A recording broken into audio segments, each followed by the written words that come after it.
पंडित को देखा और अंगूठा छाप हल चलाने वाले हलवाहा को भी देखा।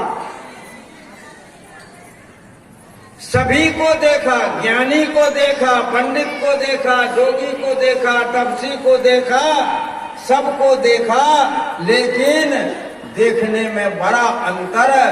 सबको देखा कि ये जा कहाँ रहा है, फर्क क्या है। तो कबीर साहब ने संसार के लोगों को देख करके निर्णय किया, क्या है पंडिता जही मार्ग गए पंडिता ते ही गए बधीर, ऊंची घाटी राम की तहाँ चढ़ रहे कबीर। कबीर साहब कहते हैं कि जही मार्ग गए पंडिता, पंडित अर्थात द्विवेदी, चौवेदी, त्रिवेदी हैं, बड़े बड़े शास्त्र पुराण के ज्ञाता। कहते कि जिस मार्ग से बड़े बड़े पंडित लोग गए, उसी मार्ग से अंगूठा छाप ढलाए जी भी गए, है ना, अंगूठा छाप भी गए। कोई फर्क नहीं, कोई अंतर नहीं। पढ़ने से 4 वेद पढ़ लिया, 6 शास्त्र याद कर लिया, तो क्या हो गया। मार्ग तो आपका अलग नहीं है, मार्ग तो आपका वही है कि जिस मार्ग से वह अंगूठा छाप जा रहा है, उसी मार्ग से आप लोग वेद पुराण को पढ़ करके जा रहे हो। फर्क तो कुछ नहीं। अब कहिएगा कि फर्क कैसे नहीं है। फर्क इसलिए नहीं है कि आहार निद्रा भय में तुनंचा समान में तत् पशु भी नराणाम ज्ञानोमधिकम पुरुषो विशेषा ज्ञाने नहीं ना पशु भी समानम। वेद शास्त्र पुराण को आपने याद किया, लेकिन ज्ञानी नहीं हुए, ज्ञानी नहीं हुए। क्यों? क्योंकि उसको आप पढ़ना तो आप पढ़े, लेकिन उसको ग्रहण नहीं किए, उसको अपने जीवन में धारण नहीं किए, उसको आपने व्यापार बना लिया, बिजनेस बना लिया। आज जो है धर्म के नाम पर जितना बड़ा बिजनेस चलता है, उतना बड़ा बिजनेस किसी के नाम पर नहीं चलता है। चाहे वह हिंदू हो, चाहे मुस्लिम हो, चाहे सिख हो, चाहे ईसाई हो, यहूदी हो, पारसी हो, जैन हो, बौद्ध हो, कोई भी मत पंथ का हो, सब धर्म के नाम पर व्यापार करते हैं।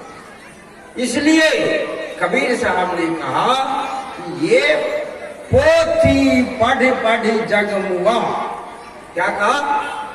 पोथी पढ़ पढ़ जगमुआ पंडित भयान कोई, ढाई आखर प्रेम का पढ़े सो पंडित हो। पोथी पढ़ पढ़ जगमुआ, वेद को पढ़ा, पुराण को पढ़ा, बाइबिल को पढ़ा, इंजिल को पढ़ा, तमाम ग्रंथों को पढ़ करके याद किया, लेकिन काम क्या किया? कसाई का काम किया। कसाई का काम किया, वह जीव को वध किया। जीव बधे कहे, उसको क्या कहते हैं आप? जीव बधने वाले को क्या कहते हैं? कसाई कहते हैं। जीव बधने वाले को क्या कहते हैं? कसाई कहते हैं। ये कहते हैं जीव बधे अकरम करे मोर भाई, जो तोहरा को ब्राह्मण कहिए तो काको कहिए कसाई।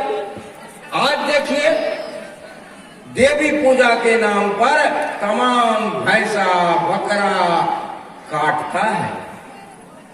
वहां काजी लोग ऊंट को, गाय को अधिक कुर्बानी के नाम पर कटाता है।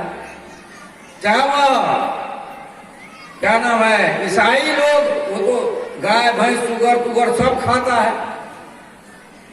मनुष्य बात पर करो दया, दया और सब है भोजन, है ना, सब भोजन है। ये जीव का मर्म ही नहीं जाना, आत्मा का ज्ञान ही नहीं प्राप्त हुआ। ये जही मार्ग गए पंडिता ते ही गए बधीर, ऊंची घाटी राम की। राम की घाटी कहाँ है? ऊंची है। कहाँ? ये शरीर में तन तल है, मन तल है ना। लोग तन के तरह जी, तन तल में जी, काम में, क्रोध में, लोभ में, मोह में, अहंकार में, तृष्णा में, राग में, द्वेष में, छल में, प्रपंच में जीता है। अब आप लोग जो नहीं पढ़े हो एक अक्षर, शायद वो वेद शास्त्र पुराण बाइबिल को पढ़ने वाला से अच्छा होगा कि उसके अंदर दया होगी, कम से कम छल और प्रपंच कम होगा, दूसरे को धोखा कम देना होगा। लेकिन वेद पुराण बाइबिल पढ़ने वाला ये संसार को धोखा दे करके अर्थार्जन करने वाला अधिक से अधिक।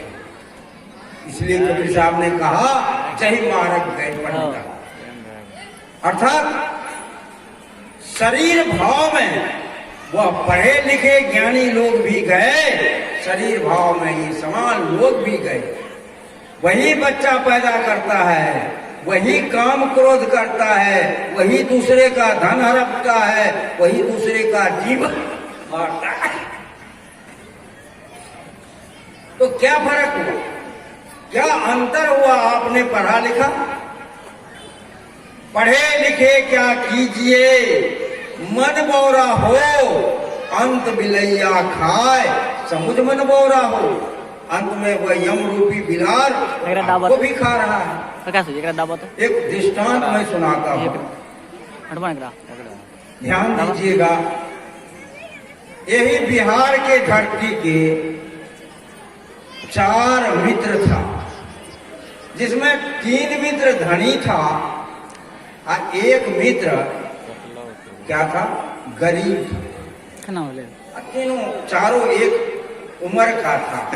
कुछ दिन स्कूल में पढ़ा, 2-4 क्लास। इसके बाद वो जो धनी वाले मित्र थे सब काशी पढ़ने के लिए चल गए। तो गरीब वाले को कहा कि चलो तुम भी। कहा हमारे पास तो पैसा नहीं है, हम नहीं जाएंगे। तो मेरे और वह जो धनी मित्र था नहीं कहा कि मैं चलो मैं पैसा दूंगा। देखिए यहाँ मित्र है लेकिन खत्म, पैसा के मामले में मित्र को मित्र भाव नहीं मिला। वो तीनों चला गया पढ़ने के लिए, ये रह गया गांव में। वहां पढ़ा, क्या पढ़ा, तो मृत संजीवनी विद्या पढ़ा, मृत्यु को जीवन दान देने का।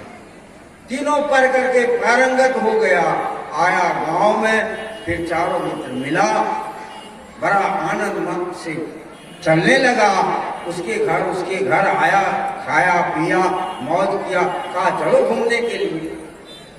पुरानी बात है, पहले जंगल बहुत रहता था बिहार में भी। तो जंगल के तरफ चले गए तो एक सिंह का कंकाल मिला। तो वो जो संजीवनी विद्या सीखा था कि इसको जिंदा करें। तो तीनों ने कहा हाँ करेंगे। तो वो जो चौथा था जो मूर्ख था, उन्होंने कहा नहीं, जिंदा नहीं करना, ये तो खा जाएगा, है ना, ये क्या करेगा, आपको खा जाएगा। कहा नहीं, तुम डरते हो, हम जिंदा करेंगे तो हम मार भी देंगे, हम जिंदा करेंगे इसको क्या करेंगे, मार भी देंगे। हम जानते हैं। अरे नहीं मार सकोगे, ये जिंदा मत करो, जिंदा मत करो, खा जाएगा, सिंह है। कहा तुम डरो मत, तुम नहीं पढ़े लिखे हो, मूर्ख हो। वो एक आदमी ने हड्डी जोड़ने की कला जानी, सब हड्डी को जोड़ करके कंकाल को, सिंह का कंकाल खड़ा कर दिया। कहा मेरा विद्या पूर्ण हो गया। दूसरा ने कहा कि इसमें मैं मांस भरूंगा। कहा अरे अब हो गया, तुम लोग जानते हो, अब मत भरो। कहा नहीं, वो किया है तो मैं भी भरूंगा। तो वह जो है मांस और चमड़ी से भर दिया। अब वो सिंह के आकार में हो गया। कहा बस वह हो गया, अब छोड़ दो।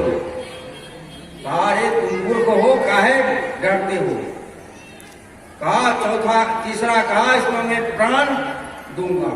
कहा कि कभी प्राण दोगे तब ये वो जो है आपको खा जाएगा। कहा मत दो। कहा तुम डरते हो। कहा हाँ मैं डरता हूं। कहा तो मैं पेड़ पर चढ़ता हूं तब प्राण देना। वो मूर्ख। कहा कि पेड़ पर चढ़ता हूं। अपढ़ लोग। कहा मैं पेड़ पर जाता हूं। कहा ठीक है तुम पेड़ पर चढ़ जाओ, बाद में हम जिंदा करेंगे। वो पेड़ पर चढ़ा। कहा आप जिंदा करें। कहा कर सकते हो, लेकिन मैं कहता हूं तुम लोग को खा जाएगा, मार देगा।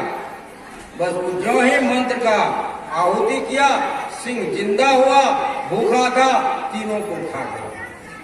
मतलब वो पढ़े लिखने से क्या हुआ?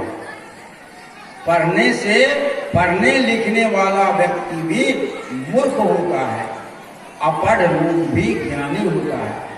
पढ़ना और ज्ञान प्राप्त करना दोनों में बड़ा अंतर होता है। इसीलिए कबीर साहब कहते हैं कि जय मार्ग गए पंडिता ते ही गए बधी, ऊंची घाटी राम की पहुंचत रहे कबीर। आज से चाहे वो बड़ा भी ज्ञानी हो, बड़े धर्मात्मा हो, बड़े पुजारी हो, मरता है क्या करते हो? जाकर के जला देते हो, उतरी पहनते हो। चोर हो, डाकू हो, साधु हो या वैष्णव हो, सबको जाकर के आप वही पंडित जी द्वारा श्राद्ध कराते हो और उसको मुक्ति दिलाते हो। बाहर जब मुक्ति दिलाते हो तो जब मुक्ति उसी श्राद्ध कर्म करने से मुक्ति मिल गई, तो क्या ये सत्संग में सुनने से क्या होगा? पूजा करने से क्या होगा? पाठ करने से क्या होगा? बोलिए, उस पंडित को पूछिए, वो पूजा कराने वाले से पूछिए, श्राद्ध कराने वाले से पूछिए कि जो सत्संग कराते हैं,